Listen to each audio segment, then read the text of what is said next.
Hi, in this video we are going to look at the complex structures that how we can write them in our essay. So first look at the essay prompt. Nowadays people are using more consumer goods like refrigerator or washing machine. Does this have more advantages or disadvantages? So these are all complex sentences and compound sentences. First, I have to discuss with you these two words which you can use in your essay. So in order to, this word is a subordinating conjunction and we can use it to express the purpose of something. Look at this sentence. It is a bitter truth that a society in which consumption is artificially stimulated in order to keep production going is a society founded on trash and waste, and such a society is a house built upon sand. अब in order to जो है ये subordinating conjunction है, ठीक है. और अगर हमने कॉम्प्लेक्स सेंटेंसेस लिखने हैं तो हमें इस तरह के वर्ड्स यूज़ करने पड़ेंगे अपने ऐसे में, ठीक है. और भी आप चेक कर सकते हैं इंटरनेट पे सबऑर्डिनेटिंग कंजंक्शन और जो कंजंक्शन होते हैं, क्योंकि ये वर्ड्स आपको पता होने चाहिए. आपने इस तरह के वर्ड्स ऑल दो, इवन दो, ठीक है, ये वर्ड्स आपने जो है अपने ऐसे में यूज़ करने हैं कॉम्प्लेक्स स्ट्रक्चर्स लिखने के लिए. तो अब इस ऐसे में ये वाले मुझे कंजंक्शन नज़र आए तो मैंने आपको ये शो कराने के लिए that how you can use these words in your ऐसे.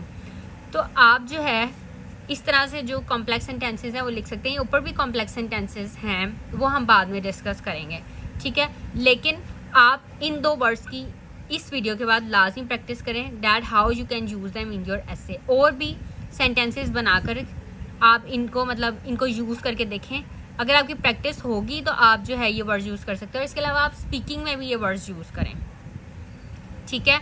अगर आप सिर्फ सिंपल सेंटेंसेस लिखेंगे then you would not be able to get your desired band scores, ठीक है.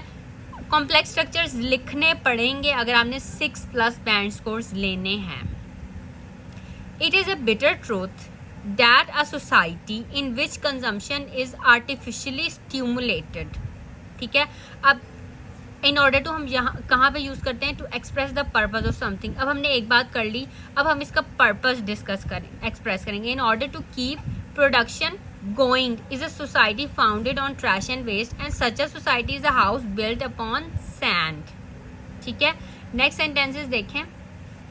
नेक्स्ट सेंटेंस है new models of TVs and refrigerators are introduced every other day and people just go and buy them even if they need those things or not, ठीक है. अब ये दो clauses हैं और इसको ज्वाइन करने के लिए हमने इवन इफ लगाया. इवन इफ अगर हम यहाँ तक भी लिख देते तो ये क्लॉज था, ठीक है. New models of TVs and refrigerators are introduced every other day and people just go and buy them. आप यहाँ पे फुल स्टॉप लगा सकते थे, लेकिन हमने इवन इफ लिखा, even if they need those things और नॉट, ठीक है. अब इस वीडियो के बाद आपका ये काम है कि आपने इन दोनों वर्ड्स को, ठीक है, ये सबऑर्डिनेटिंग कंजंक्शन है, ये कंजंक्शन है, इनको यूज़ करके तो आपने और सेंटेंसेस लिखने हैं, ठीक है. और कोई ऐसे टॉपिक ले लें और इन वर्ड्स को यूज़ करके आप जो है वो सेंटेंसेस लिखें, ठीक है. तो अब किसी और वीडियो में मैं जो इसमें ऊपर जो सेंटेंसेस लिखे हुए हैं, कॉम्प्लेक्स स्ट्रक्चर्स लिखे हैं, वो हम डिस्कस करेंगे कि किस तरह से जो हैं ये वाले लिखे हुए हैं, ठीक है. अभी इसके बाद आपका सिर्फ ये काम है कि आप इनकी प्रैक्टिस करें, okay. So that's all for this video. If you have any questions you can ask me in comments.